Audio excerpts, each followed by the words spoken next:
সামনে গেরুয়া আলখাল্লা পরা পরিষ্কার মাথার ফর্সা একটা লোক দৌড়ে চলেছে। বারবার পিছন ফিরে কিছু একটা দেখে নিচ্ছে প্রাণপণ দৌড়তে দৌড়তে। এতে তার দৌড়ানোর গতি কিছুতেই কমছে না। সুঠাম চেহারার অধিকারী হলেও এতক্ষণ ধরে দৌড়তে সে অভ্যস্ত নয়। হাঁপিয়ে উঠেছে খুব। তৃষ্ণার্ত হয়ে এক জায়গায় দাঁড়িয়ে চারিদিকে চোখ ঘুরিয়ে দেখে নিল। কাউকে দেখতে না পেয়ে আশ্বস্ত হয়ে দাঁড়িয়ে নিঃশ্বাস নিচ্ছে লোকটা। একটু জল পেলে ভালো হতো। কিছুটা দূরে কয়েকটা বাড়ি দেখা যাচ্ছে ঠিকই, কিন্তু সেখানে যাবার মতো শক্তিই যেন শরীরে নেই। মাথার উপরে জ্বলতে থাকা স্নিগ্ধ চাঁদের দিকে একবার তাকালো। চরম গরম পড়েছে। চোখ ধাঁধিয়ে গেল লোকটার। মাথা ভোঁ ভোঁ করছে। কানের শ্রবণ শক্তি হ্রাস পাচ্ছে। চোখের সামনে ধীরে ধীরে অন্ধকার হয়ে আসছে। তবু আপ্রাণ চেষ্টা করে এগিয়ে চলল লোকটা সামনের দিকে। যতক্ষণ শ্বাস ততক্ষণ আশ। কিছুটা এগিয়ে যাবার পর লোকটা অনুভব করল বেশ কয়েকজন লোক মনে হয় তাকে ঘিরে ধরেছে। পালানোর চেষ্টা করবে ভাবল প্রথমে। চেষ্টা করার আগেই একজনের সাথে ধাক্কা খেল। তাকে ঘিরে ধরা লোকগুলো কোনো কথা বলছে না। তাদের সকলের নজর মধ্যবর্তী লোকটাকে বিদ্ধ করছে। আন্দাজে কুংফু স্টাইলে নিজের হাত পা ছুঁড়ে শেষ রক্ষা করার চেষ্টা করল। হলো না। ব্যর্থ হলো সব চেষ্টা। ধারালো কোনো অস্ত্র দিয়ে একজন তার পিঠে বিদ্ধ করল। সামনে থেকে আরো একজন একই ধরনের ধারালো অস্ত্র বিদ্ধ করল তার বুকে। পিছন থেকে আরো একজন এগিয়ে এসে লোকটার গলায় ধারালো ছুরি চালিয়ে দিল। নিমেষে ফিনকি দিয়ে রক্ত ছিটিয়ে পড়ল চারিদিকে। নিচে পড়ে ছটফট করতে লাগলো বেটে খাটো রক্তাক্ত শরীরটা। আশেপাশের লোকেরা কাছে এসে ঘিরে ধরল লোকটাকে। সকলে মিলে ছটফট করতে থাকা মৃত্যু পথযাত্রী লোকটার শরীর থেকে কিছু খুঁজতে লাগলো। কিছুক্ষণ পর তাদের অভীষ্ট বস্তুটি পেয়ে লোকটাকে তুলে ছুঁড়ে ফেলল পার্শ্ববর্তী জলাশয়। তাকে মৃত্যুর সাথে ছেড়ে রেখে চলে গেল সবাই।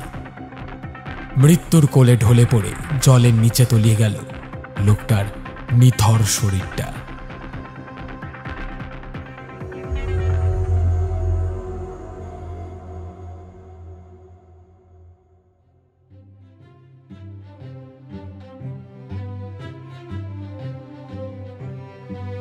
শুনতে থাকুন আজকের গল্প।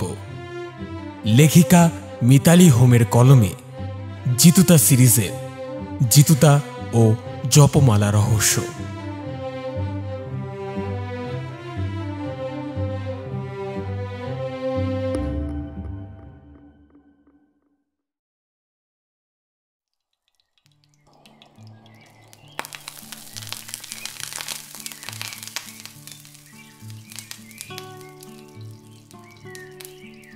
এ কি জগা জেঠু, এইসব কি দেখছি? আজ আপনি আপনি খুন্তি হাতে অবতীর্ণ হয়েছেন যে রান্নাঘরে? আজ কোনো বিশেষ দিন নাকি? বিশেষ দিনে আমার কাজের লোক ডুব মেরেছে ধুলো বাড়িময়। খিদের জ্বালায় খুন্তি ধরেছি, কি বলবো তোমায়। তা আজকের বিশেষ মেনু কি? ম্যাগি। ভাগ্যিস ম্যাগি আবিষ্কার হয়েছিল। কোনো ব্যাচেলার হয়তো অন্য ব্যাচেলারদের জন্য এই অভাবনীয় আবিষ্কারটি করেছিলেন। বেলা 11টা তো বাজলো, একটু সিদ্ধ ভাতও তো বসিয়ে দিতে পারতেন। ওটাও আছে মেনুতে, দুপুরে লাঞ্চে হবে। গোবিন্দভোগ চালের ভাত, আলু সেদ্ধ আর একটি সাদা ধপধপে ডিম সেদ্ধ, তার উপরে একটু ঘি, কাঁচা লঙ্কা। তবে একটা ডাউট আছে। ডাউটটা কি শুনি? ডিম সেদ্ধ করতে গেলে জল গরম করে ডিমটা ভেঙে দেব, নাকি ডিমটা ভেঙে তার মধ্যে জল, নুন, হলুদ, লঙ্কা সব একসাথে দিয়ে একেবারে উনুনে বসিয়ে দেব? জগা জেঠুর প্রশ্নের কি উত্তর দেব বুঝতে পারলাম না। নেহাত গুরুজন, তাই আর কিছু বললাম না। এখন আমারও মনে হলো ভাগ্যিস ম্যাগি আবিষ্কার হয়েছিল, না হলে যে কি হতো কে জানে। ঠিক এই সময় পকেট থেকে ফোনটা গান গেয়ে উঠল। বের করে দেখলাম জিতুদার ফোন। ফোনটা তুলে কানে ধরলাম। হ্যালো জিতুদা, বলো। কোথায় যাচ্ছিস? কলেজ যাওয়ার আগে হাতে একটু সময় ছিল, তাই জগা জেঠুর বাড়িতে এসেছি। ভালোই হয়েছে, তোকে ফোন করে ওনাকেই ফোন করতাম। দুজনে যখন একসাথে আছিস তো আমার বাড়িতে চলে আয় এখনই। সিরিয়াস কিছু? এলেই জানতে পারবি। আমি তো এক্ষুনি বের হয়ে যেতে পারবো। জগা জেঠুর ব্যাপারে কিছু বলতে পারবো না। কেন? কি এমন মহান কাজ করছেন উনি এখন? এইমাত্র ম্যাগি বানিয়েছেন ব্রেকফাস্টে। লাঞ্চে ডিম সেদ্ধ রেসিপি জানতে চেয়েছেন। ডিমটা কি জলের মধ্যে ভেঙে নুন হলুদ লঙ্কা দিয়ে বসবেন, নাকি জল ফুটলে ডিমটাকে ভেঙে দেবেন? তা ওনার মাথায় কি আজ রাঁধুনি হওয়ার ভূত চেপেছে নাকি? হ্যাঁ, তুমি কথা বলে দেখো। জিতুদাকে কিছু বলতে না দিয়ে জগা জেঠুর হাতে ফোন ধরিয়ে দিলাম। জগা জেঠু উৎসাহ সহকারে জিজ্ঞেস করলেন, হ্যাঁ জিতু, বলো কি খবর তোমার? আজ সকালে যা জব্বর ম্যাগি বানিয়েছি না, তোমাকে আর কি বলবো। হে হে, পরের বার তুমি এখানে আসলে তোমাকেও করে খাওয়াবো। বড় বড় রেস্টুরেন্ট হোটেলের খাবার ভুলে যাবে। আমার খবর রাখুন, আপনার সুস্বাদু ম্যাগি খেয়ে একবার আমার বাড়িতে চলে আসুন দেখি। এক্ষুনি কি করে যাই বলো তো? এখনো লাঞ্চ বানানো বাকি আছে। ডিম কি করে সেদ্ধ করতে হয় জানো? আপনাকে আর লাঞ্চ বানাতে হবে না, আমি ধ্রুবকে বলে দিচ্ছি, আপনি আর তাপস সেখানেই খাবেন দুপুরে। আবার তো রাতের খাবারের চিন্তা থাকে। এ চিন্তাও করতে হবে না, ধ্রুব রাতের খাবার প্যাক করে দেবে। তাহলে তো আর কোনো সমস্যাই থাকলো না। ম্যাগিটা খেয়েই বেরিয়ে পড়ছি। ঠিক আছে, আসুন। বলছি, ধ্রুবকে বলবে একটু আলু পোস্ত বানাতে। যা, আমার কথা শুনলই না, তার আগেই ফোনটা কেটে দিল। কবে থেকে মনটা বড় আলু পোস্ত করছে। আবার ফোন করব নাকি? না, থাক।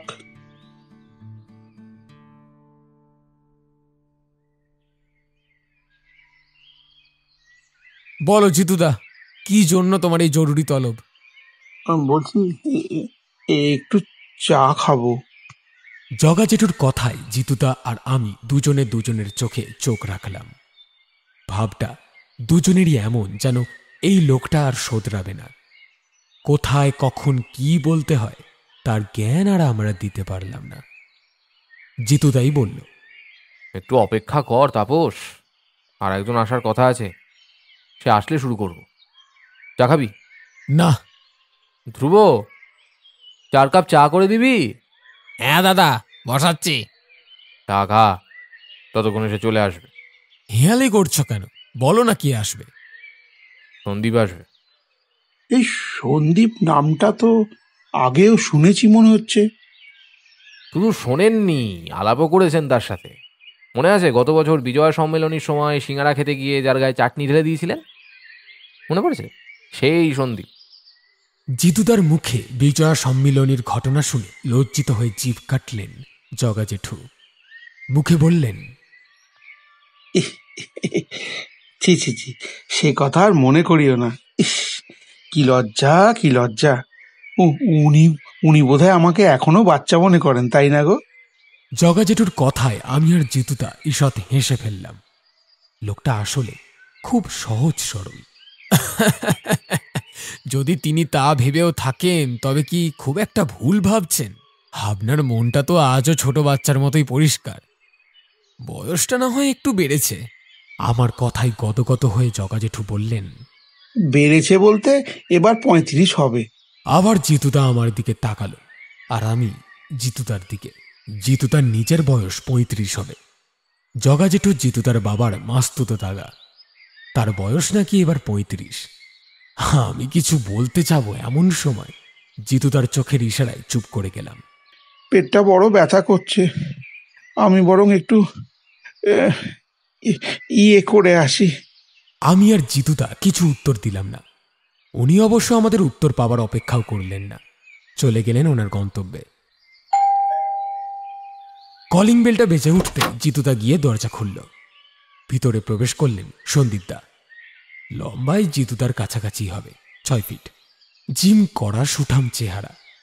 এক্ষেত্রে জিতুদার সাথে স্বল্প তফাৎ আছে। জিতুদা কখনো জিমে গিয়ে ঘাম ঝরাতে রাজি নয়। জিতুদার সুস্বাস্থ্যের রহস্য একদম দেশি খাবার ও দেশি যোগাসন। যতদূর মনে পড়ে পুলিশে চাকরি করেন। জিতুদার কলেজের সহপাঠী, তবে বিষয় আলাদা। দুজনের রহস্য অনুসন্ধানের অদম্য নেশা ওদের বন্ধুত্বের সূত্র।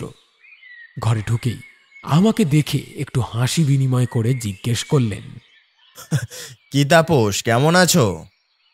ভালো আছি দাদা, আপনি ভালো আছেন তো? হ্যাঁ ভাই, তা তোমাদের আর একজন সঙ্গীকে দেখতে পাচ্ছি না যে, তিনি কোথায়? আমি চলে এসেছি। আমাকে ভুলে যাওনি তো? তোমাদের সব জরুরি কথা আমাকে ছাড়া শুরু করে দাওনি তো? কথা বলতে বলতে সন্দীপ তার পাশে গিয়ে বসে পড়লেন জগা জেঠু। আপনাকে কি ভোলা যায় এত সহজে? আপনার মতো প্রাণবন্ত মানুষ আর কটা পাওয়া যাবে বলুন তো? আপনার জন্য অপেক্ষা করছি, আপনি চলে এসেছেন, এবার শুরু করব। তো সন্দীপ, শুরু কর। ওনাকে ছাড়া যে আমরা কথা শুরু করতে দেইনি, তাতে বেশ খুশি হলেন মনে হলো। এখন বেশ সুবোধ বালকের মতো বসে কথা শুনতে লাগলেন।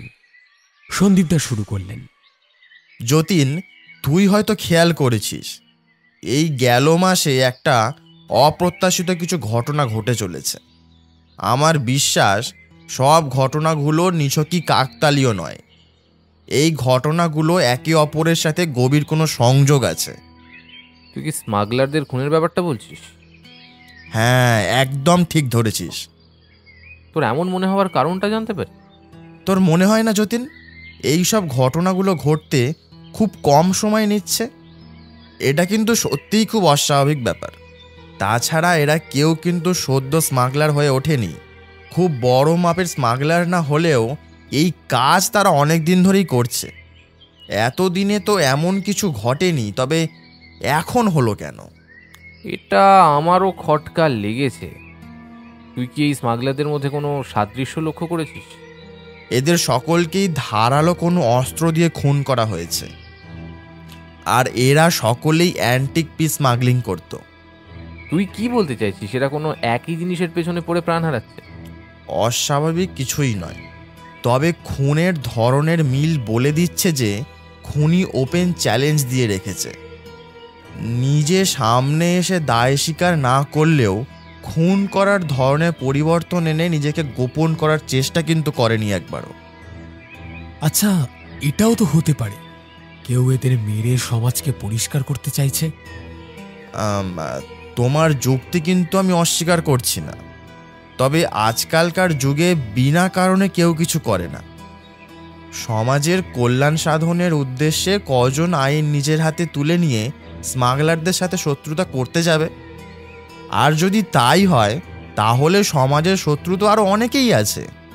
তাদের ছেড়ে এই চুনোপুটিগুলোই কেন? কোনো হিস্ট্রি এনেছিস কিছু? না না, এত ফাইল বগল দাবা করে আনা সম্ভব নয়, তাই কিছু ছবি তুলে এনেছি। দেখো, কিছু পাও নাকি? আমার হোয়াটসঅ্যাপে পাঠিয়ে রাখ। জিতুদা ফোন দেখতে ব্যস্ত হয়ে পড়েছে। আমার মনোযোগ ওই দিকেই। এমন সময় ধ্রুবদা চা আর গরম গরম সিঙ্গারা নিয়ে ঘরে ঢুকল। চা দেখেই জগা জেঠু একটু এগিয়ে যেতে চাইলেন চায়ের কাছে। পাশে বসা সন্দীপদা আঁতকে উঠে দাঁড়িয়ে পড়লেন। আগের বারের সিঙ্গারার অভিজ্ঞতা মনে হয় এখনো ভুলতে পারেননি। তাপস, সরি। ফোনে চোখ গুঁজে থাকাকালীন কিছু যে ঘটেছে সেটা বুঝতে পেরে জিতু তার চোখ তুলে তাকালো। সবকিছুর উপর চোখ বুলিয়ে ঘটনাটা ধরতে সময় লাগলো না তার। হাজারো, এই পেশায় তো সে এমনি এমনি নেই। নিচু স্বরে বলল, ধ্রুব, সিঙ্গারা ছাড়া আর কিছু পেলি না? একটু পরেই তো ভাত দেব। পেট পুড়ে কিছু খেলে কি দুপুরে কেউ কিছু খেতে পারবে? যতীন, আমি বরং আজ উঠি। তুই কিন্তু সব দেখে নিস, ঠিক আছে? আর কিছু দরকার পড়লে আমায় কিন্তু ফোন করিস। আমাদের সাথে একটু ভাত খেয়ে যাও না সন্দীপদা। না ভাই, অন্য একদিন খাওয়া যাবে। এই কেসটা মিটে যাক, তারপর আমি তোকে খাওয়াবো। উপর থেকে খুব চাপ দিচ্ছে, বুঝলি তো? দেখছিস তো যতীন, মিডিয়াতে কি ধরনের সমালোচনা চলছে? তা দেখেছি। ওদের কথায় অত পাত্তা দিস না, ওদের তো কাজই তাই, তিলকে তাল করে দেখানো। তার ফল তো আমাদের ভোগ করতে হবেই রে বন্ধু, কি আর করা যাবে। তুই চিন্তা করিস না, আমরা দুই বন্ধু মিলে সমাধান করেই ফেলবো, চাপ নিস না। হ্যাঁ, সেই আশাতেই আছি। আচ্ছা শোন, আগামী 2 দিন আমি তোকে সময় দিতে পারবো না কিন্তু। মহান নেতা পলাশ সামন্ত সিকিউরিটির দায়িত্ব পড়েছে নাকি তোর ওপর? ঠিক ধরেছিস, আজকেও খুব চাপ আছে। উনি যেসব জায়গায় আজকে যাবেন সেখানে সেখানে আমায় গিয়ে তদারকি করে আসতে হবে। কাল থেকে পরশু আমি খাবার সুযোগটা পর্যন্ত পাবো কিনা জানি না। এইসব তাবর তাবর মন্ত্রী আমলাদের সাথে থেকেও তুইও বেশ সেলিব্রিটি হয়ে গেছিস ভাই, বুঝলি তাপস? খবরের কাগজে চোখ রাখিস, পলাশ সামন্তর পাশে তোর সন্দীপদার ছবি আসতে চলেছে খবরের কাগজে। আমি আর কথা বাড়ালাম না, মৃদু হেসে ব্যাপারটা ওখানেই শেষ করলাম। সন্দীপদা বের হয়ে গেল। জিতুদা জগা জেঠুকে জিজ্ঞেস করল, জেঠু, গাড়িটার সাথে আছে?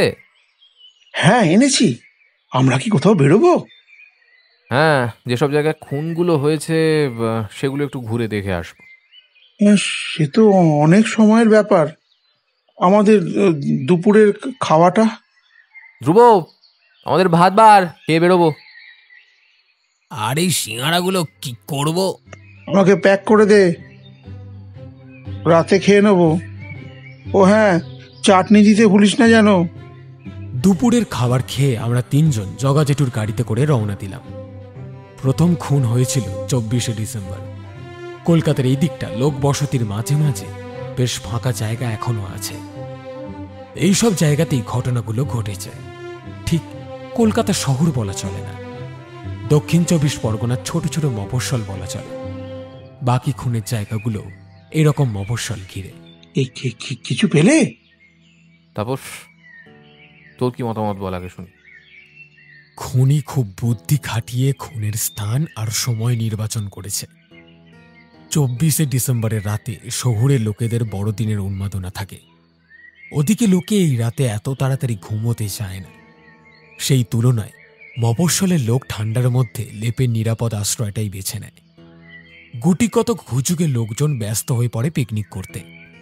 সেখানে কোথায় কি হচ্ছে তার খবর রাখা খুব একটা হয়ে ওঠে না। এটা একটা ভালো পয়েন্ট বলেছিস। বাকি খুনগুলোর ডেট দেখ, 31শে ডিসেম্বর, জানুয়ারি 4, 11, 18 জানুয়ারি, 22শে জানুয়ারি আর 25শে জানুয়ারি। সবকটা দিনের পরদিন ছুটি ছিল, হয় জাতীয় ছুটি অথবা রবিবার। চল বাকি জায়গাগুলোতে একবার দেখে আসি। স্থানীয় লোকেদের জিজ্ঞেস করে সহজেই খুনের জায়গাগুলো শনাক্ত করা গেল। বাদ সাধল শেষের আগের খুনের জায়গাটা। খুনের খোঁজ খবর নেবার সময় এক 24-25 বছরের ছেলে লুকিয়ে পিছু নিল। সে যে ছদ্মবেশে আছে সেটা আমি আর জিতুদা বুঝতে পেরেছিলাম। ছেলেটা অবশ্য সেটা বুঝতে পারেনি। জিতুদা সবটা বুঝেও নীরব থাকল, যেন কিছুই ঘটেনি। আমার তো মনে হলো জিতুদা নিজেই ছেলেটাকে আমাদের পিছু করতে দিল। এই একই ঘটনার পুনরাবৃত্তি হলো পরের তদন্তের জায়গাতেও।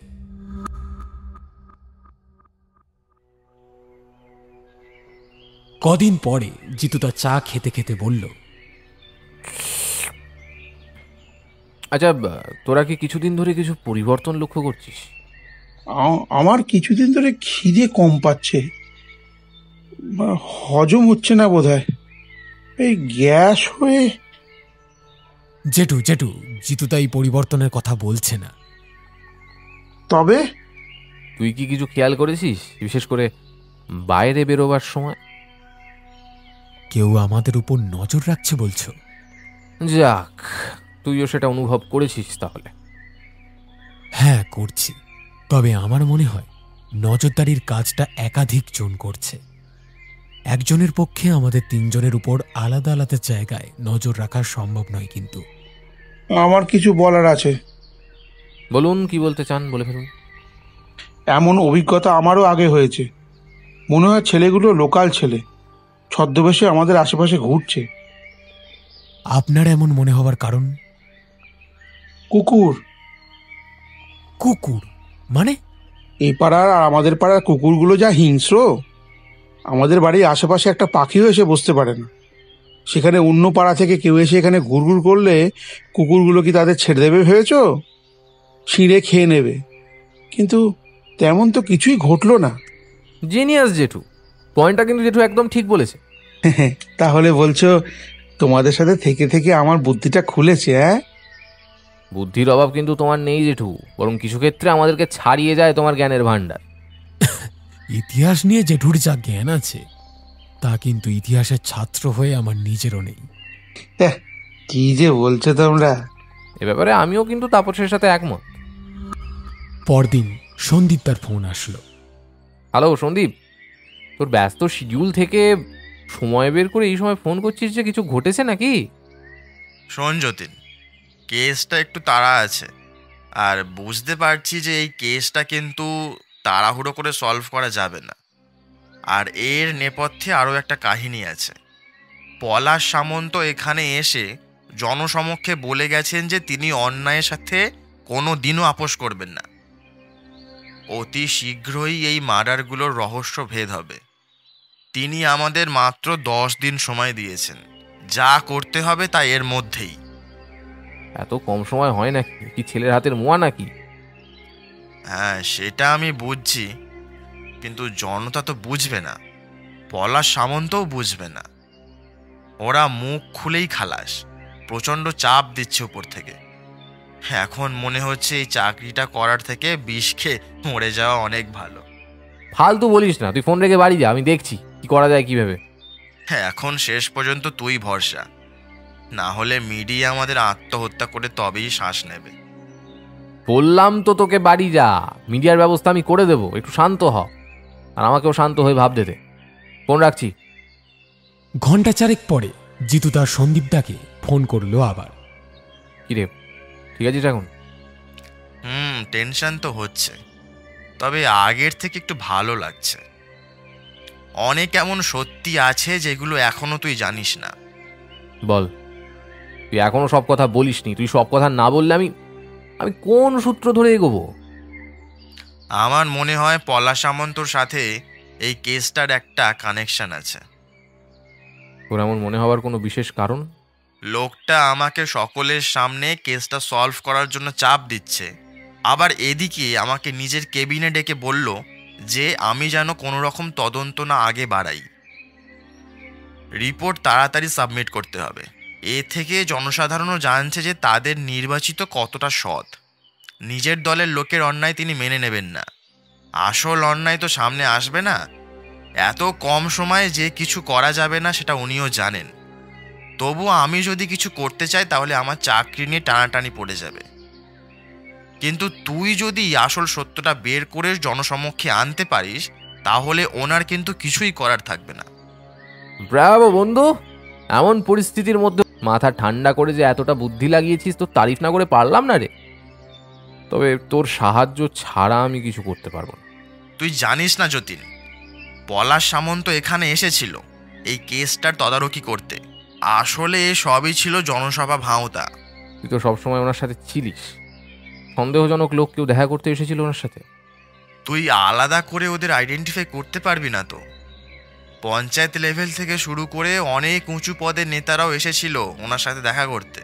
তুই একজন জাঁদরেল পুলিশ অফিসার, এসব ব্যাপারে আমার তোকে শেখাতে হবে বলে মনে হয়। আমাকে একটু সময় দে, আমি দেখছি কি করা যায়। সময় নে, আমি অপেক্ষা করছি। মনে রাখবি, তোর দেওয়া তথ্য আমার কাছে এই কেসের প্রথম সূত্র হবে। জিতু তাকে জিজ্ঞেস করলাম, এখন তবে কি করবে? বসে থাকবে? সময় এমনিতেই কম আছে হাতে, এখানে বসে থাকলে চলবে? সন্দীপের যা মানসিক অবস্থা বুঝছি, তাতে করে আমার মনে হচ্ছে ওর মতো শক্ত মনের মানুষ চাপে পড়ে কিছু ভুল সিদ্ধান্ত না নিয়ে ফেলে। কোথা থেকে শুরু করবে তবে? একটা প্যাটার্ন খেয়াল কর। মার্ডার হওয়ার সবাই অ্যান্টিক পিসেস স্মাগলারদের সাথে যুক্ত। এবার খোঁজ নিতে হবে ওদের জগতে কি নিয়ে শোরগোল চলছে এখন। ব্যাপারটা কি অতই সোজা? তুমি স্মাগলারদের গিয়ে জিজ্ঞেস করবে আর ওরা তোমাকে গড়গড় করে সব বলে দেবে? এটাই পার্থক্য তোর বুদ্ধি আর আমার বুদ্ধির মধ্যে। ব্যাপারটা যে অত সোজাভাবে হবে না সেটা আমিও জানি। জোগাড় করতে হবে। কি জোগাড় করবে? লোক আছে, আমার চেনা লোক আছে। ঘুরিয়ে ফিরিয়ে পেট থেকে কথা বের করতে হবে। এখন ফোন করে দেখি, কাল যাব। আমিও যাব তোমার সাথে। তোর যাওয়ার মতো জায়গা হলে আমি নিজেই নিয়ে যাব, তোকে বলতে হবে না। অপেক্ষা কর, তোকেও কিছু কাজ করতে দেব। এরপরে 3 দিন কেটে গেছে। আবার একদিন জিতু তার জরুরি তলব এলো। আমি আর জগা জেঠু উপস্থিত হলাম। তাপস, তোর কলেজের পড়ার চাপ কেমন আছে? এটা জিজ্ঞেস করার জন্য জরুরি তলব বলে ডেকে আনলে তুমি? আহ, যা জিজ্ঞেস করছি বল না, পাল্টা প্রশ্ন করিস না। টার্ম ব্রেক চলছে। ভালোই হয়েছে। তোকে কয়েকটা কাজে যেতে হবে, তোকে কয়েকটা জায়গায় যেতে হবে, কিছু খবর আনতে হবে। যাতায়াতের সমস্ত ব্যবস্থা করা আছে। আমি বিনা বাক্য ব্যয়ে সম্মতিসূচকভাবে মাথা নাড়লাম। এবার কোপ গিয়ে পড়ল জগা জেঠুর উপর। আমার অবস্থা চাক্ষুষ করেছেন জেঠু, তাই আর রিস্ক নিলেন না। জগা জেঠু, আপনি যেতে পারবেন? আমিও যাওয়ার জন্য প্রস্তুত। এই নিন আপনার কাজ, এতে সব লেখা আছে যা তথ্য আমার লাগবে। দুজনকেই ছদ্মবেশে যেতে হবে যাতে কেউ চিনতে না পারে। মানে যে বা যারা নজর রাখছে তাদের নজর ফাঁকি দিয়ে যেতে হবে। কি করে কি করবেন নিজেরা বুঝে নিন, তবে যেতে হবে। এখন আমাকেও বেরোতে হবে। জিতুদার যা মেজাজ দেখলাম তাতে আর কিছু জিজ্ঞেস করার সাহস হলো না। চুপচাপ বের হয়ে গেলাম। আমরা বের হবার আগেই অবশ্য জিতুদা নিজেই বের হয়ে গেল। কোথায় গেল, কেন গেল, কোনো তথ্য আমাদের জানা নেই। আমাকে আর জগা জেঠুকে জিতুদা যে কাজ দিয়েছিল তা দুজনেই সফলভাবে সম্পন্ন করেছি। আজ দুজনেই এসেছি জিতুদার বাড়িতে সমস্ত তথ্য দেবার জন্য। ঘরে ঢুকেই আলু পোস্তর গন্ধ নাকে গেছে জগা জেঠুর। বাহ, খাসা মেনু করেছো। কিন্তু জিতু কি করে জানলো যে আমরা আজকেই আসবো এই বাড়িতে? যাই, আগে জিতুকে খবরগুলো দিয়ে আসি, তারপর জমিয়ে খাওয়া যাবে। এমন সময় জিতুদা ঘরে ঢুকে জগা জেঠুর কথা শুনেই হয়তো বলল, ধ্রুব, খেতে দে, খেতে খেতে কথা হবে। জগা জেঠু তো খুশি হয়ে হাত ধুয়ে সিধা খাবার টেবিলে গিয়ে বসে পড়লেন। আচ্ছা, এখানে কে কে পিস প্যাকেটর নাম শুনেছ? বৌদ্ধ ধর্মের শান্তির অনুপ্রেরণায় দ্বিতীয় বিশ্বযুদ্ধের পরে কিছু স্মৃতিসৌধ তৈরি করা হয়েছিল। হ্যাঁ, এগুলোকে পিস প্যাকেটও বা শান্তি প্যাকেটও বলা হয়। মোটামুটি ঠিক বলেছিস, তবে এটা শুধু বৌদ্ধ ধর্মের জন্য নয়, সব ধর্মের লোকেদের বিশ্ব শান্তির উদ্দেশ্যে একত্রিত করার জন্য ডিজাইন করা হয়েছে। আরেকটা কথা, সব পিস প্যাকেটও কিন্তু বিশ্বযুদ্ধের পরে তৈরি হয়নি। তবে হ্যাঁ, হিরোসীমা আর নাগাসাকির পরমাণু বোমার ঘটনাটাই এই পিস প্যাগোডার ওপর অবশ্যই প্রভাব বিস্তার করেছে। আচ্ছা তাপস, এই পিস প্যাগোডার প্রতিষ্ঠাতা কে ছিলেন জানিস? নিচিদাৎসু ফুজি। ওনার প্রতিষ্ঠিত সম্প্রদায় হল নিপ্পনজান মায়োহজি। 1931 সালে জাপানি সন্ন্যাসী নিচিরিনের যোগ্য শিষ্য নিচিদাৎসু ফুজি আমাদের গান্ধীজির সাথে সাক্ষাৎ করেন। ওনার অহিংস নীতির প্রতি আকৃষ্ট হয়ে অহিংসা প্রচারে নিজের জীবন উৎসর্গ করার সিদ্ধান্ত নেন। 1947 সালে তিনি শান্তি প্যাকেট তৈরির কাজ শুরু করলেন। প্রথমটি উদ্বোধন হয় জাপানের কিউশু দ্বীপের কুমামোটোতে 1954 সালে। এবার বলতো, এই নিচিদাৎসু ফুজি ভারতে কি করে এলেন? অত শত জানি না। একটা কৃষক পরিবারে ফুজির জন্ম হয়েছিল 19 বছর বয়সে। তিনি উসুকি ও তাতে হঞ্জির অস্বাভাবিক তপস্বী এবং বুদ্ধিবৃত্তিক ঐতিহ্যে একজন সন্ন্যাসী নিযুক্ত হন। তিনি 1917 সালে মাঞ্চুরিয়াতে মিশনারি কার্যক্রম শুরু করেছিলেন, কিন্তু গ্রেট কান্টো ভূমিকম্প তাকে 1927 সালে জাপানে ফিরে যেতে বাধ্য করেছিল। নিচিরেনের ঘোষণা লোটাস সূত্র একদিন ভারতে প্রচার করা হবে পড়ার পর তিনি এখানে আসার সিদ্ধান্ত নেন। তিনি 1931 সালের জানুয়ারিতে কলকাতায় আসেন এবং ডাইমোকু বাজিয়ে এবং একটি ঢোল পিটিয়ে শহর জুড়ে হেঁটে যান, যা গায়াক্কু সোদাই নামে পরিচিত। 1933 সালে তিনি মহাত্মা গান্ধীর সাথে তার ওয়ার্ধা আশ্রমে দেখা করেছিলেন। গান্ধী তার উপস্থিতি দ্বারা এতটাই প্রভাবিত হন যে তার আশ্রমের প্রার্থনায় ডাইমোকু যোগ করেন। ডাইমোকু মানে জানিস তো? জাপানিতে এর মানে পবিত্র উপাধি। গৌতম বুদ্ধের শেষ জীবনের অভিজ্ঞতার সম্ভার হলো লোটাস সূত্র। লোটাস সূত্রের মন্ত্র জপ করাকে ডাইমোকু বলা হয়। এই না হলে আমাদের জগা জেঠু। দ্বিতীয় বিশ্বযুদ্ধের সময় নিজের জন্য বিপদ জানা সত্ত্বেও নিচিদাৎসু নিজেকে শান্তিবাদের পক্ষে ঘোষণা করেন এবং সক্রিয়ভাবে জাপানে ঘুরে বেড়ান। পরে তিনি স্মরণ করেন প্রশান্ত মহাসাগরীয় যুদ্ধ আরও নিষ্ঠুরভাবে ছড়িয়ে পড়েছে। তিনি আর নীরব থাকতে পারেন না। যুদ্ধে মানুষ একে অপরকে হত্যা করছে, কিভাবে মেনে নেওয়া সম্ভব ওনার মতো একজন বৌদ্ধ সন্ন্যাসীর পক্ষে? তিনি পুরো জাপান ভ্রমণ করে এসবের বিরুদ্ধে প্রতিরোধের প্রচার করেছিলেন। এটা এমন একটা সময় ছিল যখন যে ব্যক্তি যুদ্ধের প্রতিরোধের কথা বলতো তাকে জেলে যেতে হতো। আর একটা শব্দ শোন, জুজুমারু সুনেৎসুকু। বল, এটা সম্পর্কে কি জানিস? এটাও কখনো শুনিনি। জুজুমারু সুনেৎসুকু হলো নিচিরেনের সাথে যুক্ত একটা কাতানা তরোয়াল। তরোয়ালটা নিচিরেনকে দিয়েছিলেন সাধারণ অনুসারী নানবুসানে নাগা। সুরক্ষার জন্য নিচিরেন তরোয়ালটা ব্যবহার করেননি, বরং এটিকে অন্যায় ধ্বংস এবং ন্যায়পরায়ণতা প্রতিষ্ঠার প্রতীক হিসেবে ধরে রেখেছিলেন এবং এর টিলায় একটি জুজু জপমালা রেখেছিলেন। তরোয়ালটার এই নামের পেছনের কাহিনী এটাই। এই যে জুজুমালা, এটা খুবই সাধারণ একটা জিনিস হলেও এই সোপবেরি গাছের বীজ দিয়ে তৈরি মালাটা একটু আলাদা। নিচিরেনের থেকে এই মালা পান নিচিদাৎসু। নিচিরেন এবং নিচিদাৎসু স্পর্শ করা এই বিশেষ জুজুমালা আরও মূল্যবান হয়ে উঠেছে শুধুমাত্র ওনার স্পর্শের জন্য। এই মালাটির মূল্য নিপ্পনজান মায়াহুজির সদস্যদের কাছে কত হতে পারে আন্দাজ করতে পারছিস?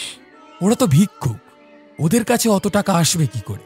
এখন না হয় তারা সন্ন্যাস নিয়েছে, ওদের বড় সংখ্যক সদস্য কিন্তু এসেছে বিত্তশালী পরিবার থেকে। তাদের কাছে নিচিদাৎসুর জিনিসের আর্থিক মূল্য থেকে আধ্যাত্মিক মূল্য অনেক বেশি। তুমি বলছো এই মালা স্মাগলারদের হাতে পড়েছিল, এর জন্যই এত খুন খারাপি? এখনো কনফার্ম নই, আরো কিছু সূত্র মেলানো বাকি আছে। এই মালা এখানে আসবে কি করে জিতুদা? বিদেশ থেকে দেশে ঢুকলে তার নাগাল পাওয়া এইসব ছোট ছোট স্মাগলারদের পক্ষে সম্ভবই নয়। এটার সূত্রপাত কোথা থেকে হয়েছে সেটাই খুঁজে পাচ্ছি না। ঘটনাটার সাথে যে এই জপমালা যুক্ত সে খবর আমার কাছে আছে, কিন্তু সেটা কোত্থেকে এলো এই ব্যাপারে কোনো আলোকপাত কেউ করতে পারলো না। তবে খবরটা জেনুইন। ঢাকুরিয়ার জাপানি মন্দির। মুখে ভাত নিয়ে কথা বলার সময় ভীষণ জোরে বিষম খেলো জগা জেঠু। জিতুদা, আমি আর ধ্রুব জগা জেঠুর বিষম কমানোর যথাসাধ্য চেষ্টা করতে লাগলাম। জগা জেঠু একটু সুস্থ বোধ করতেই জিতুদা বলে বসল, তোরা খা, আমি উঠলাম। কোথায় যাচ্ছ? আমিও আসছি, দাঁড়াও জিতুদা। আমিও উঠে হাত ধুয়ে ছুটলাম জিতুদার পিছনে। জগা জেঠু কি করবেন ঠিক করে উঠতে পারছিলেন না। জিতুদাকে ওনার জন্য অপেক্ষা করতে বললে যে জিতুদা সে কথা কানে তুলবে না তা আমাদের সকলের জানা। এদিকে আলু পোস্তটাও ড্যাব ড্যাব করে জগা জেঠুর দিকেই তাকিয়ে আছে। দুটো প্রেমের মধ্যে একজনকে বেছে নেওয়া যে কত কঠিন তা জগা জেঠুকে দেখে আন্দাজ করতে পারছিলাম। এখন আর জগা জেঠুর দিকে মন না দিয়ে দরজার দিকে দৌড় লাগালাম। আর চোখে এক ঝলক দেখলাম বেঁচে থাকা আলু পোস্তটুকু মুখে পাচার করে দিয়ে জগা জেঠু আমাদের পিছনে দৌড়ে এসেছেন। জিতুদা ট্যাক্সির অপেক্ষা করছিল। জগা জেঠু বললেন, চলো, আমার পক্ষীর আজ তৈরি। জিতুদা বিনা বাক্য ব্যয় জগা জেঠুর গাড়িতে গিয়ে বসল। ঢাকুরিয়ার মন্দিরের রাস্তা চেনো? হ্যাঁ, বেশ চিনি। জগা জেঠুর এই লম্বা টানের হ্যাঁ আমাদের আগেও বিপদে ফেলেছে। সে অভিজ্ঞতা আশা করি জিতুদাও ভোলেনি। ম্যাপটা খুলে হাতে রাখো। কিছুক্ষণের মধ্যেই আমরা কালীঘাট ছাড়িয়ে পৌঁছে গেলাম নিপ্পনজান মায়াহুজিতে। সময় তখন বিকেল 4টে। ওখানে গিয়ে জানতে পারলাম মন্দির খুলবে আরও 1 ঘন্টা পরে। অগত্যা আমি আর জগা জেঠু অপেক্ষা করতে লাগলাম গাড়িতে বসেই। শুধু জিতুদা যেন উবে গেল। প্রথমে ভেবেছিলাম হয়তো সিগারেট খেতে গেছে আশেপাশেই কোথাও। বেশ কিছুক্ষণ পরেও জিতুদাকে ফিরতে না দেখে আমি আশপাশটা খুঁজতে বের হলাম। না, বিশেষ কোনো লাভ হলো না। জিতুদার কোনো সন্ধান পেলাম না। ফোন করেও কোনো সাড়া পেলাম না। এবার একটু ভয় ভয় করতে লাগলো। জিতুদার সত্যি কোনো বিপদ হলে কি করব? লোকজন তো আমাদের ফলো করছেই। এসব জেনেও জিতুদার এতটা কেয়ারলেস হওয়াটা ঠিক নয়। তার উপর জগা জেঠু আছেন সাথে। উনি যদি ঘোনাক্ষুরি টের পান যে জিতুদার কোনো সমস্যা হলেও হতে পারে, তবে ওনাকে সামলানো মুশকিল হয়ে পড়বে। আমার ফোনের গ্যালারি খুঁজে অতি কষ্টে জিতুদার একটা ফটো বের করে দোকানগুলোতে জিজ্ঞেস করতে শুরু করলাম। 4টে দোকানে জিজ্ঞেস করার পর রাস্তায় বের হয়ে দেখলাম মন্দিরের পাশের গলি থেকে জিতুদা সিগারেট টানতে টানতে আসছে। নিজের রাগটা নিজের মধ্যেই চেপে বললাম, কোথায় চলে গিয়েছিলে? ফোন কেন ধরছিলে না? আশপাশটা একটু দেখে এলাম, চল এখন, এখনই মন্দিরের দরজা খুলবে। মন্দিরের দরজার ওপারে এ যেন এক অন্য জগতে প্রবেশ করলাম। সাদা আর সোনালী রঙের মন্দিরে কি যে অফুরন্ত শান্তির ভাণ্ডার লুকিয়ে আছে, এখানে না আসলে জানতেও পারতাম না। মন্দিরের ভিতরে গৌতম বুদ্ধের একটি মূর্তি বিরাজ করছে স্বমহিমায়। আর আছে মন্দিরের প্রতিষ্ঠাতা নিচিদাত সুফুজি একটি ছবি। কিছুক্ষণের মধ্যে লোটাস সূত্রকে সম্মান জানিয়ে বিরাট বড় এক ঢাক পিটিয়ে শুরু হলো ওদের প্রার্থনা। ভাষার কিছু না বুঝলেও আমাদের মস্তিষ্কের আরামের জন্য এই শব্দই যথেষ্ট। আরও কিছু দর্শনার্থীদের সাথে আমরাও দাঁড়িয়ে থাকলাম। প্রার্থনা শেষে দেখলাম ওখানকার প্রধান সন্ন্যাসী নিজে এসে সব দর্শনার্থীদের সাথে আলাদা আলাদাভাবে কথা বলছেন। নানা ধর্মের অনেক নামী মন্দিরে ঘোরার সৌভাগ্য আমার হলেও এই আপ্যায়নে মন ভরে গেল। জিতুদা ওনার থেকে একটু সময় চেয়ে নিল। কি যেন একটু ভেবে উনি আমাদের অপেক্ষা করতে বললেন। বাকি সকলের সাথে কথা বলে তাদের বিদায় জানিয়ে আসলেন। আমাদের নিয়ে গেলেন দোতলার ঘরে। উপরের তলায় সাধারণ দর্শনার্থীদের প্রবেশাধিকার নেই। এই জায়গাটা ব্যবহার করা হয় গ্রন্থাগার ও ধ্যান কক্ষ হিসেবে।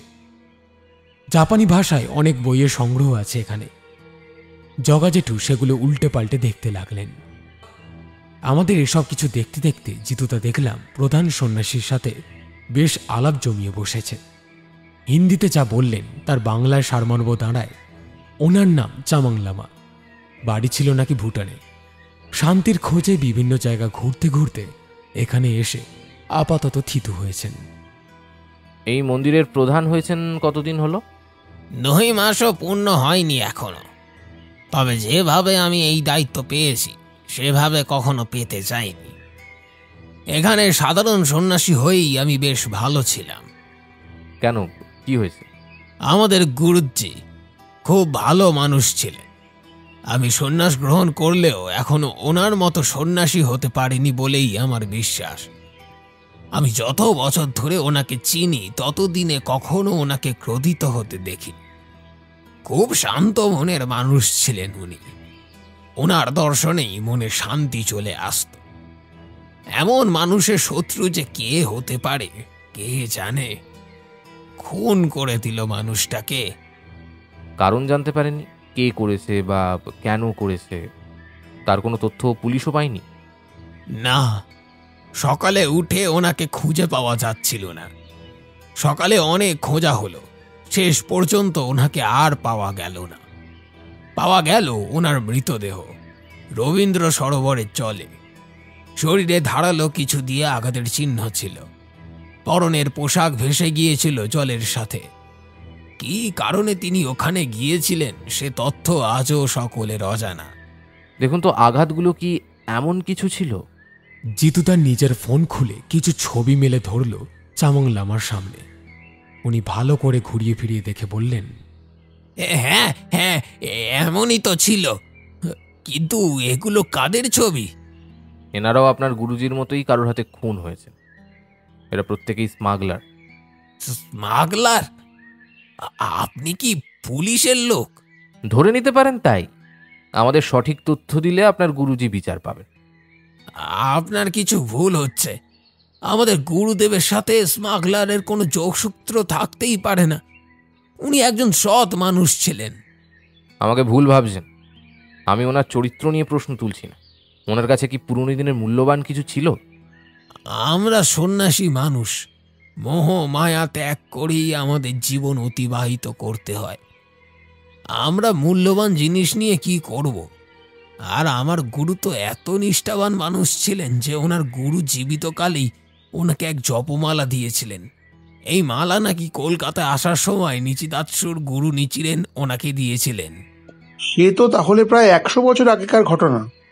তা 100 বছর পুরো না হলেও তার কাছাকাছি সময়কার ঘটনা তো হবেই।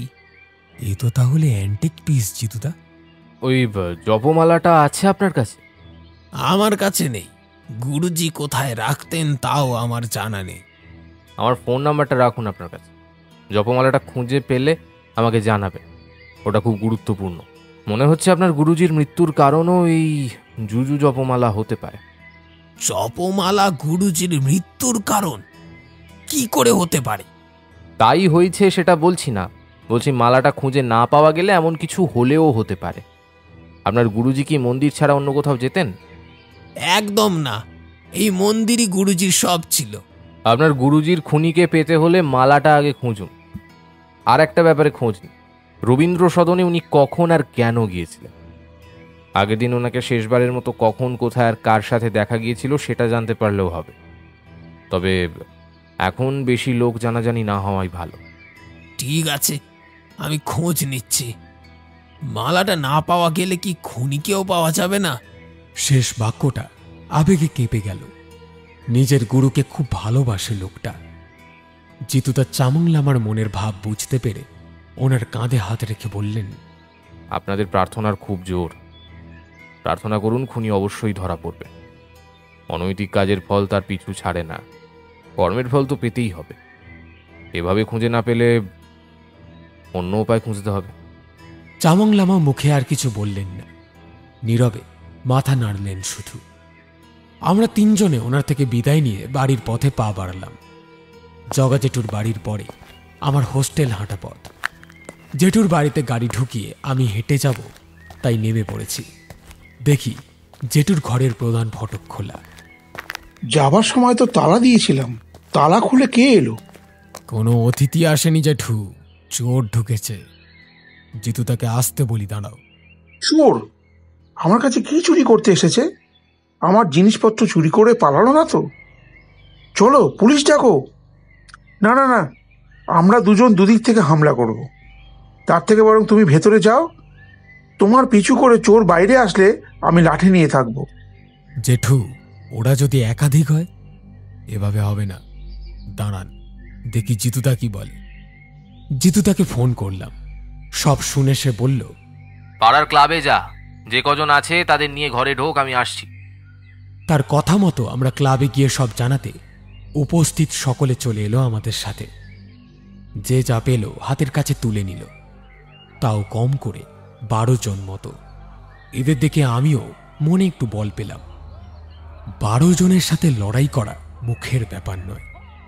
একটু আগে যে জগা জেঠু আমার সাথে ভিতরে যাবে বলছিল, এখন এত লোকের মধ্যে তাকে আর খুঁজে পাওয়া গেল না। ভালো করে চোখ বুলিয়ে ওনাকে সকলের পিছনে দেখতে পেলাম। আরে জেঠু, সামনে আসুন, আপনার ঘরে ঢুকছি। আপনি পিছনে থাকলে কি করে হবে?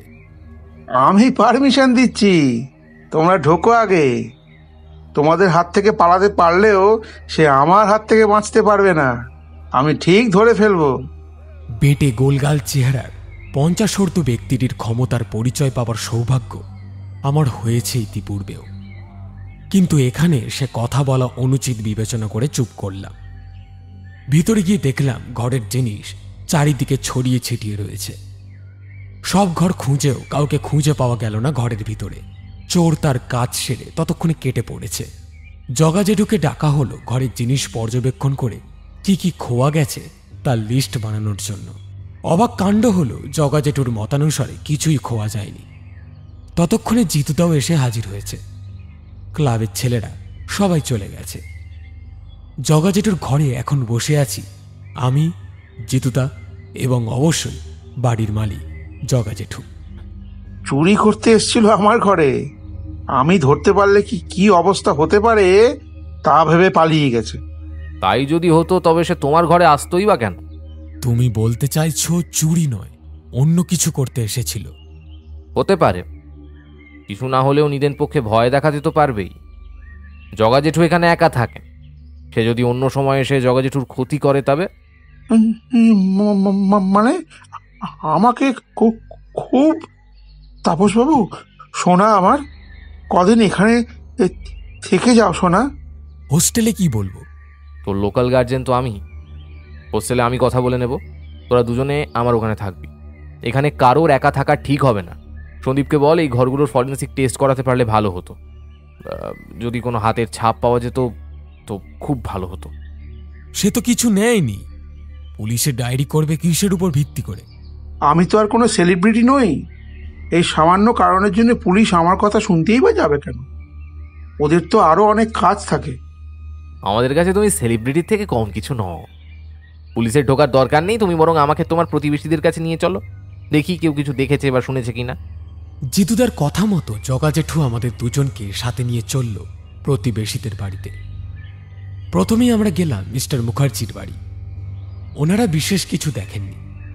সাধারণ শব্দ যা আসছিল তা জগা জেঠুর ঘরে থাকার দরুন ভেবে ওনারা কেউ কিছু বলেনি। সামনের প্রীতিলতা গড়াইও কারোকে দেখেননি বললেন।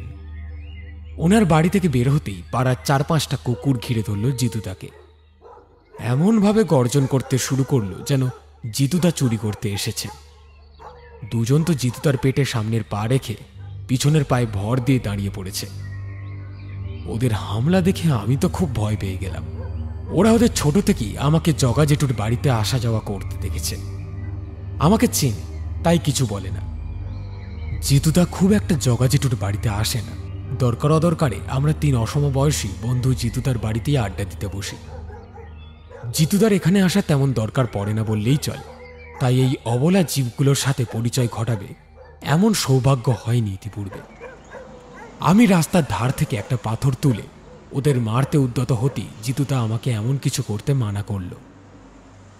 জিতুদার কথা বা ব্যবহার কতটা বুঝলো ওরা জানি না। একটু পরে একে একে সকলেই দূরে সরে গেল। জিতুদাকে কেউ কোনো ক্ষতি করল না দেখে আমিও নিশ্চিন্ত হলাম। এতক্ষণে জগা জেঠুর পাশের বাড়ি থেকে ওনার গলার স্বর পেলাম। দেখুন অমিতদা, দেখুন কিভাবে ঘিরে ধরেছে। এদের এবার কিছু একটা ব্যবস্থা করতে হবে। কোনোদিন কাকে কামড়ে কেলেঙ্কারি বাঁধাবে। আরে ভয় পাবেন না, জন্তুগুলো এমনিতে কিন্তু খুব ভালো। ওনাকে আজ প্রথম দেখছে বলে এমন তারা করছে। নতুন লোক এলে ওরা এমন করে কয়েকদিন, তারপর কিন্তু সব ঠিক হয়ে যায়। আচ্ছা, আজ কি এর আগেও কাউকে ঘেরাও করেছিল? মানে ওদের চেঁচানোর আওয়াজ পেয়েছিলেন? এমনি জিজ্ঞেস করলাম। আপনাকে অনেক ধন্যবাদ। ধন্যবাদ দেওয়ার এমন কিছু নেই, ঠিক আছে? কুকুরগুলো এমনিতে কিন্তু খুব ভালো। ওরা থাকতে জগদীশ তার বাড়িতে চোর ঢুকলো কি করে সেটাই বুঝতে পারছি না। অচেনা লোক দেখলে তোরা এমনিতেই চিৎকার করে পাড়া মাথায় করে তোলে একেবারে। আর আজ কোনো আওয়াজ করলো না পর্যন্ত। সেই কারণেই আপনাকে জিজ্ঞেস করলাম আজ ওদের চিৎকার আগেও শুনেছেন কিনা। তোর হয়তো ওদের পরিচিত, তাই ওরা কিছু গ্রাহ্য করেনি। তাও কি সম্ভব? অসম্ভব কিছুই না জেঠু। কুকুরের হাত থেকে রেহাই পেয়ে আমরা 3 জন আবার জগা জেঠুর ঘরে এসে বসলাম। তুমি যে বললে চোর কুকুরগুলোর পরিচিত, এর মানে কি? চোর তবে কে? সেটা তো তুমি আমাকে বলবে। চোর নিশ্চয়ই জানে এই কুকুরগুলো হাত করতে না পারলে তোমার ঘরে ঢোকা সহজ কাজ হবে। এবার চোখ কান খোলা রেখে দেখো কারা কারা এই কুকুরগুলোর সেবা যত্ন বেশি করছে। চোর তাদের মধ্যেই লুকিয়ে আছে। তুমি সত্যি জিনিয়াস। কুকুরদের এভাবে কাজে লাগিয়ে চোর ধরতে কখনো দেখিনি। আগে চোর ধরা পড়ুক, তারপর তারিফ করো। জগা জেঠুর বাড়ির ঘটনাটা ঘটার পর 3 দিনের মাথায় চামং লামা জিতুদাকে ফোন করল। আপনি একবার আমাদের মন্দিরে আসতে পারবেন? কেন বলুন তো, মালাটা পেয়েছেন? না, তবে কি কিছু ঘটেছে? দেখা হলে বলছি। সকালের প্রার্থনার পর আসুন একবার। ঠিক আছে। ফোনে জিতুদার কথা শুনেই বুঝতে পারলাম আমাদের এখন বের হতে হবে। উঠে তৈরি হতে যাচ্ছি, জিতুদা ডেকে বলল, জগাজেঠুকে তৈরি হতে বল। একবার নিপ্পনজান মাহজিতে যেতে হবে আমাদের এক্ষুনি। কিছু একটা ঘটেছে ওখানে। সময় মতো আমরা পৌঁছে গেলাম মন্দিরের দ্বারে। চামং লামা আগে থেকেই মনে হয় বলে রেখেছিলেন। আমাদের দেখেই গেটে উপস্থিত থাকা এক লামা আমাদের 3 জনকে দোতলার ঘরে নিয়ে গিয়ে বসতে বললেন। ভিতরের ঘরে খবর পাঠাতেই চামং লামা সামনে এসে উপস্থিত হলেন। আমরা 3 জন একত্রিতভাবে ওনাকে নমস্কার জানালাম। উনিও প্রতি নমস্কার জানালেন। আপনাকে দেখে মনে হচ্ছে বেশ চিন্তায় আছেন। এবার বলুন কি ঘটেছে। কোনো ভনিতা না করি চামং লামা বলতে শুরু করলেন। গতকাল সকালে নিচের ঘরে প্রার্থনার সময় কেউ বা কারা উপরের ঘরে এসে তোলপাড় করে গেছে। কিছু হারিয়ে গেছে? না, কিছু হারায়নি বলেই তো পুলিশে যেতে পারেনি। কে করলো আর কেনই বা করলো? এ তো একদম আমার বাড়ির মতো ঘটনা। ওনার বাড়িতেও হয়েছে, কিন্তু কেন? ওটা ছাড়ুন, আমাকে বলুন জপমালাটার কোনো হদিশ পেলেন? না, গুরুজির কাছের লোকেদের জিজ্ঞেস করেছি। ওনারা বললেন সেই মালা নাকি গুরুজি সবসময় নিজের কাছেই রাখতেন, কিন্তু আমি তেমন কিছু কখনো ওনার কাছে দেখিনি। আমরা তো সব ঘর খুঁজেও কিছু পেলাম না। ঠিক আছে, আপনি চিন্তা করবেন না। কিছুদিন প্রার্থনার সময় ওপরের দরজা তালা দেওয়ার ব্যবস্থা করুন, আর অচেনা কাউকে মন্দিরের আশেপাশে ঘুরতে দেখলে বা ঘন ঘন মন্দিরে আসতে দেখলে তার উপর নজর রাখবেন। সন্দেহজনক কাউকে দেখলে আমাকে ফোন করবেন। আমাদের কি কিছু বিপদ হতে পারে? না না, প্রাণের ভয়টাই আপনার নেই। ওরা কিছু একটা খুঁজছে, সেটা না পাওয়া পর্যন্ত এসব অত্যাচার ওদের চলবে। কি খুঁজছে ওরা? ওই যে বললাম, নিচিদাচ্চুর জপমালা।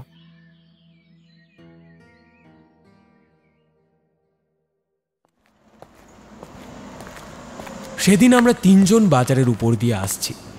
একটা চেনা চেনা মুখে চোখ আটকে গেল। জগা জেঠু, দেখুন ওটা অমিত দা না, আপনার প্রতিবেশী? কোথায়? ওই তো। আরে না, কদিন আগেই তো দেখলাম। ওর দাড়ি গোঁফ নেই, চুলটাও এত বড় নয়। অন্য কেউ হবে। আরে না জেঠু, আপনি ভালো করে দেখুন। তাপস, তুই ভুল করছিস। চল এখান থেকে, ভরা বাজারে লোক জড়ো করিস না ফালতু। চল। কিন্তু জিতুদা। আর কোনো কিন্তু নয়, চল।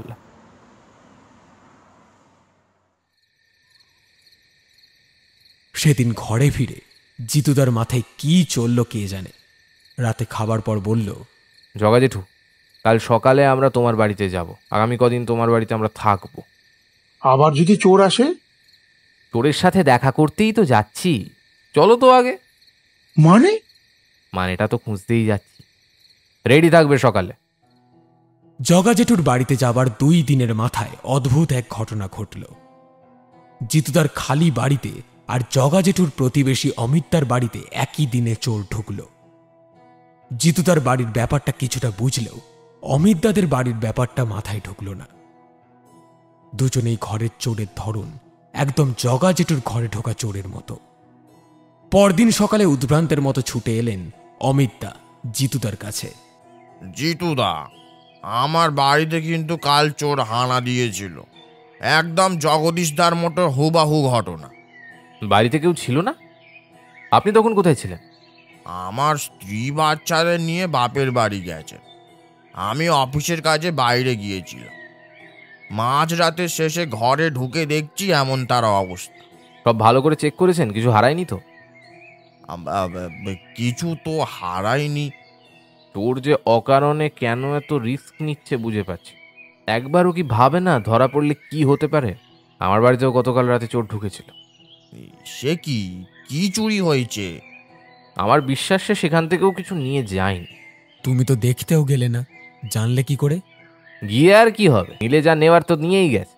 আমি গিয়ে দেখলে তো আর ফিরিয়ে দেবেন না। কি বলেন অমিতদা? আমি আর কি বলবো বলুন তো, এসব কি হচ্ছে আমাদের পাড়ায় তো আমি কিছুই বুঝে উঠতে পারছি নি। চোরের উদ্দেশ্যটাই বা কি সেটাও এখনো পর্যন্ত বুঝতে পারছি না।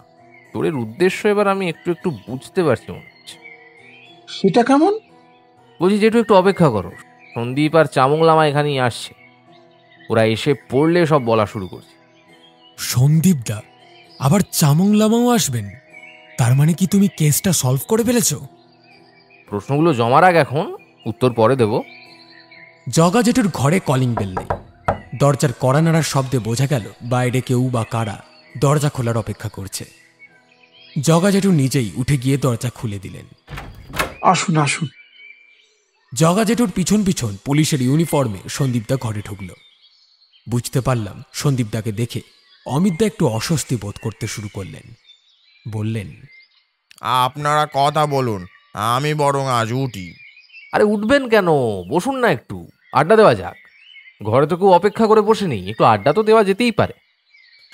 হ্যাঁ, তা যেতেই পারতো যদি না ঘরে গিয়ে রান্না করে খেয়ে আবার অফিস থাকতো। আজ আবার অফিস কিসের? আজ তো রবিবার, সব অফিস তো আজ ছুটি। আর রইল আপনার খাওয়ার চিন্তা, সে না হয় ধ্রুব আপনার জন্য একটু খিচুড়ি বসিয়ে দেবে আমাদের সাথে। আমার অন্য কাজ আছে। বলেন কি? কাজ তো সকলেরই থাকে, একটু বসুন না দাদা। জিতু তার কেস সলভ হওয়ার গল্প শোনার সৌভাগ্য সকলের হয় না কিন্তু। আরে বলছি না আমার কাজ আছে, আমি যাব। আমাকে জোর করে আটকে রাখবেন নাকি? জোর করার কিছু নেই, তবে আপনাকে একটু দরকার পড়বে। আরে আমার সাথে আবার দরকার কি? আরে রেগে যাচ্ছেন কেন? একটু বসুন না। ওই তো যার জন্য অপেক্ষা করছিলাম উনিও চলে এসেছেন, এবার শুরু করব। খোলা দরজার ফাঁক দিয়ে পিছন ফিরে দেখলাম চামংলামা আসছেন। হঠাৎই অমিতদার ভয়েস চেঞ্জ হয়ে গেল। ছটফট করতে লাগলেন যেন। জিতুদা নিজে এগিয়ে গেল চামংলামাকে অভ্যর্থনা জানাতে। উনি ঘরে ঢোকার পর জিতুদা সন্তর্পণে দরজাটা বন্ধ করে দিল। চামংলামা ঘরে ঢোকার পর কিছুক্ষণ অমিতদাকে মন দিয়ে দেখলেন, তারপর বললেন, আপনার লেখার কাজ কেমন চলছে? লেখা? কোন লেখার কথা বলছেন? আপনি আমাকে চিনতে পারছেন না? আপনি আমাদের নিপান্নজান মায়োহজিতে এসেছিলেন আমার গুরু নিচিতাৎসুর ব্যাপারে খোঁজ খবর নিতে। আপনি বই লিখছিলেন জাপানি মন্দির নিয়ে। আপনি অন্য কারোর সাথে আমায় মিলিয়ে ফেলেছেন হয়তো। আমি রোজ এত লোক দেখি, আপনাকে আমি কি করে অন্য কারোর সাথে মিলিয়ে ফেলতে পারি? এত কাছ থেকে আপনার সাথে কথা বলেছি দিনের পর দিন। হ্যাঁ মানছি, তখন আপনার দাড়ি গোঁফ ছিল, চোখে চশমা ছিল একটা মোটা, যা এখন নেই। তাহলে আপনাকে আমি চিনতে ভুল করতে পারি না। আরে বলছি তো আমি আপনাকে চিনি না। কেন অযথা আমার সময় নষ্ট করছেন? হ্যাঁ, আমি আমি আমি কোনো লেখক টেখক নই। ছেড়ে দিন ওনাকে, উনি এখানে কাহিনী শুনতে বসে আছেন, আমি ওনাকে বলছি যা বলার। আমি কিছু শুনতে চাইছি না। কেন আপনারা আমায় জোর করছেন বলুন তো? আপনি নিজেই আমাদের কাছে এসেছেন, আমরা কেউ যাইনি। এসে যখন গেছেন তখন আমাদের গল্পটা শুনে যেতে অনুরোধ করছি মা। না চাইলে আপনি স্বাচ্ছন্দ্যে চলে যেতে পারেন। জিতুদার কথা বলার মধ্যে কি ছিল জানি না। দেখলাম জিতুদার অনুমতি পেয়েও অমিতদা শান্ত হয়ে বসে পড়ল। কিছু সময় উপেক্ষা করে ঈষৎ হেসে জিতুদা শুরু করল। গল্পটা শুরু আজ থেকে প্রায় 100 বছরেরও আগে। নিচিরেন তার যোগ্য শিষ্য নিচিদাৎসুকে নিজের জপমালা দিয়ে ভূষিত করে কলকাতায় পাঠান লোটাস সূত্র প্রচার করতে। এই জপমালা নিচিদাৎসুর কাছে ছিল তার গুরুর আশীর্বাদ সম, তাই তিনি এটাকে কখনোই কাজ ছাড়া করতেন। এই মালার ব্যাপারে বেশি কেউ জানতো না। উত্তরাধিকার সূত্রে এই মালা একসময় এসে পৌঁছয় চামংলামার গুরুজির কাছে। একসময় কথায় কথায় নিচিদাৎসুর এই মালার ব্যাপারে হয়তো কাউকে বলে ফেলেছিলেন গুরুজি।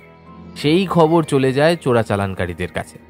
সে সময় রায়ের গুরুত্ব বুঝতে না পারলেও অচিরেই বুঝতে পেরেছিলেন কি ভুল তিনি করে ফেলেছেন। ততক্ষণে অনেক দেরি হয়ে গেছে। প্রথমে আর্থিক প্রলোভন থেকে শুরু করে হুমকি দেওয়া হয় সেই মালা হাতিয়ে নেওয়ার জন্য। মালাটার যে একটা ঐতিহাসিক মূল্য আছে আর এটা অসৎ লোকের হাতে পড়লে তা অতি সত্বর দেশের বাইরে পাচার হয়ে যেতে পারে, এই বুঝে তিনি ওই মালা লুকিয়ে ফেলেন। তার বদলে নিজের অঙ্গে জড়িত পুরনো একটু অন্যরকম দেখতে একটা জপমালাকে ঐতিহাসিক জপমালা হিসেবে প্রচার করে দেন। চোরাচালানকারীদের নিচের লেভেলের লোকেদের নজর অতি পরিপক্ক হয় না। তাদের কাছে মালের লোকেশন থাকে শুধু, যে কোনোভাবে মাল ওপর মহলে পৌঁছে দেওয়াই ওদের কাজ। সেই মতো ওরা খোঁজখবর নিয়ে রাতের নির্জনে গুরুজিকে ডেকে আনে রবীন্দ্র সরোবরের কাছে। সেখানে ওনাকে খুন করে ওনার শরীরের মালাগুলো নিয়ে লাশ ফেলে দেয় সরোবরের জলে। এই কাজে সরোবরের তৎকালীন গার্ডরাও জড়িত ছিল, এটা আমার ধারণা। ওরা তো বুঝতে পারেনি গুরুজি মৃত্যুর আগে তার করণীয় কার্য করে ফেলেছে। আপনি জানেন সেই আসল মালা কোথায়? জানলেও সেটা কি আপনাকে জানানো আমার উচিত হবে? একটু আগে তো আপনি এখানে থাকতে রাজিই ছিলেন না, এখন এত কৌতূহল হচ্ছে কেন? না না, সাধারণ জিজ্ঞাসা মাত্র, না জানালেও হবে। আরে আরে অধৈর্য হচ্ছেন কেন? বলবো বলেই তো এখানে বসিয়ে রাখলাম আপনাকে, ধৈর্য ধরে শুনুন না। হ্যাঁ, তুই বলতে থাক, আমরা শুনছি। গুরুজির খুন করে মালা তো চলে এলো চোরা বাজার, কিন্তু সে তো নকল। নিচের লেভেলের লোকেরা আসল আর নকলের পার্থক্য বুঝতে না পারলেও ওপরের অভিজ্ঞ লোকেরা তা তো ভালো মতো বোঝে। ধরা পড়তে সময় লাগলো না। হাতে পাওয়া মালাগুলোর কোনো মূল্যও নেই। একজন সাদাসিধে বৌদ্ধ সন্ন্যাসীর থেকে অমন চাতুরি কেউ আশা করে। তাই চোরাচালানকারীদের বিভিন্ন গ্রুপের ধারণা হয় ওদের ঠকিয়ে অন্য দলের কাছে আসল মালা আছে। এই ভুল ধারণার বশবর্তী হয়ে সকলে একে অপরকে খুন পর্যন্ত করতে শুরু করে। তার মানে বলতে চাইছি সেটা একটা গোষ্ঠীদ্বন্দ্ব? না, ঠিক গোষ্ঠীদ্বন্দ্ব নয়, এসবের মূল মাথা অন্য কেউ। সেটাকে নাম নেওয়া যাবে না, কিছু তথ্য দিচ্ছি দেখ। কিছু মেল আর হোয়াটসঅ্যাপের ফটোকপি আছে আমার কাছে। আর তুই এসব পেলি কি করে বলতো? আমার হ্যাকার বন্ধুর সাহায্যে। তার থেকে এসব তথ্য এনে দিয়েছে তাপস। এগুলো থেকে সহজেই প্রমাণ হয়ে যাবে কারা কারা এসব অ্যান্টিক পিস চোরাচালানের সাথে যুক্ত আছে। অনেক বড় বড় ব্যক্তির নাম পাবি এতে। বেশি বড় লেখকদের নাম থাকলে বিপদ হতে পারে। ওদের গায়ে হাত লাগানো কিন্তু অত সহজ ব্যাপার নয়। সরকার আছে ওদের মতো লোকেদের পিছনে। আপনি হয়তো ভুলে যাচ্ছেন, সরকারের পেছনেও সাধারণ জনতা থাকে। সাধারণ জনতা সরকারের পেছন থেকে সরে দাঁড়ালে সরকার ভেঙে যাবে। আপনি কি মনে করেছেন হ্যাঁ এই ছোট একটা ঘরের আলোচনায় এত বড় দেশের সরকার ফেলে দিতে পারবে? হাস্যকর কথা বলবেন না দয়া করে। এই ঘরের লোকেরা যদি সবাই একসাথে কোথাও গায়েব হয়ে যায় তাহলে কেউ জানতে পর্যন্ত পারবে না। ভালো কথা বলছি, সেসব তদন্ত ছেড়ে আপনার দাম জানিয়ে ফেলুন।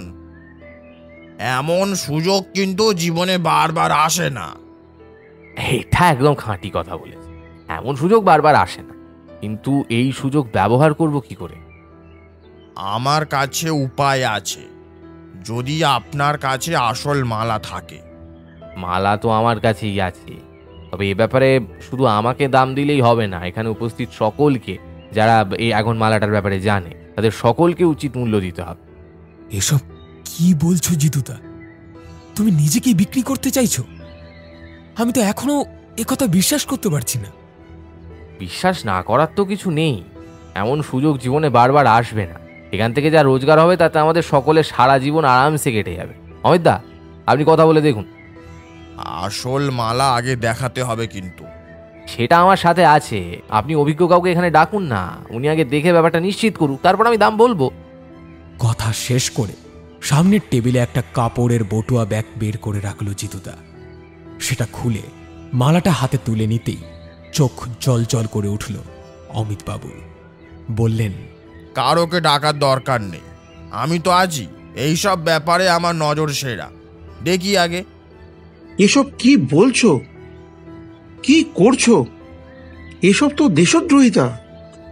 তোমার জ্ঞান তোমার কাছে রাখো, পয়সা পেলে সব বিক্রয়যোগ্য। অমিতদা, আপনার আসল জপমালাটা পেয়ে গেছেন তো? দেখে নিন, একদম আসল। এবার টাকা পয়সার ব্যাপারটা মিটমাট করা যাক। এখানে এই মালার আসল উত্তরাধিকারী চামং লামা উপস্থিত আছেন। তাকে টপকে তুমি এসব কি করছো? তোমার কাছে আসল মালা থাকলে সেটা সরকারের হাতে তুলে দেওয়াই উচিত কাজ। আচ্ছা, তাহলে এর জন্য কত দিতে হবে? এর ভ্যালুয়েশন তো আপনি ভালো মতো জানেন। ক্যাশ আনান। জিতু তার বের করে দেওয়া মালাটা বোধহয় আসল ছিল। ভিডিও কলে তার গ্রুপের সকলকে মালা দেখিয়ে নিশ্চিত করে দিল অমিতদা। টাকার বদলে পকেট থেকে পিস্তল বের করে সরে দাঁড়ালো দেওয়ালের দিকে। হাত তুলুন সকলে উপরে। আজ সকলের শেষ দিন। কি ভেবেছিলেন হ্যাঁ? এত সহজে সবকিছু শেষ হয়ে যাবে নাকি? জগা জেঠুর দরজা ভেঙে একদল পুলিশ ঢুকে এলো হুড়মুড়িয়ে।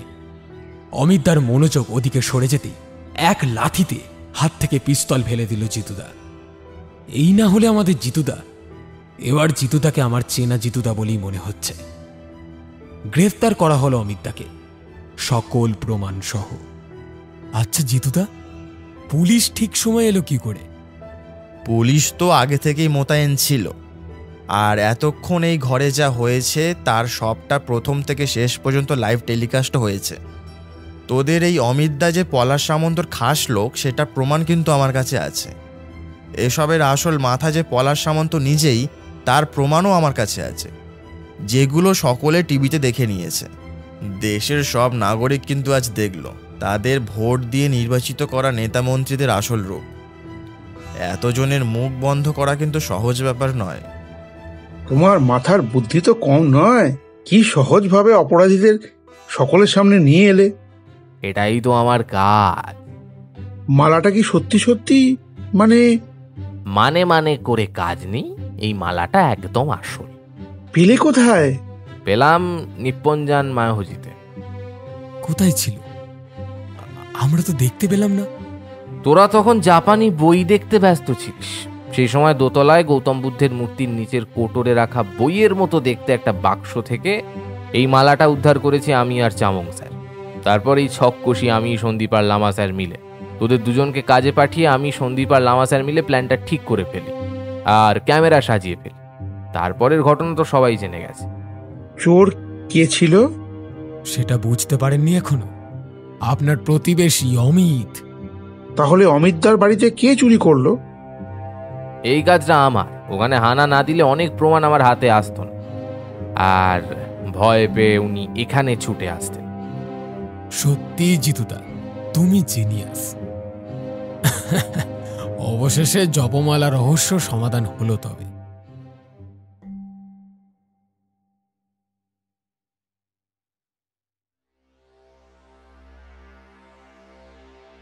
শুনছিলেন আজকের গল্প জিতুদা ও জপমালা রহস্য।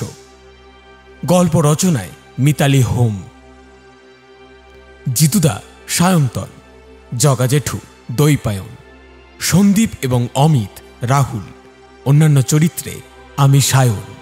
পর্ব পরিচালনায় টিম ফিকশন হাট, আবহে সূর্য, প্রচ্ছদ মুরালি। আমরা অসংখ্য ধন্যবাদ জানাই গল্প লেখিকা মিতালি হোম এবং বিশ প্রোডাকশনকে আমাদের এই উদ্যোগে পাশে থাকার জন্য। ফিকশন হাট ফিরে আসবে আবার এক নতুন গল্পের সাথে। ততক্ষণ ভালো থাকবেন।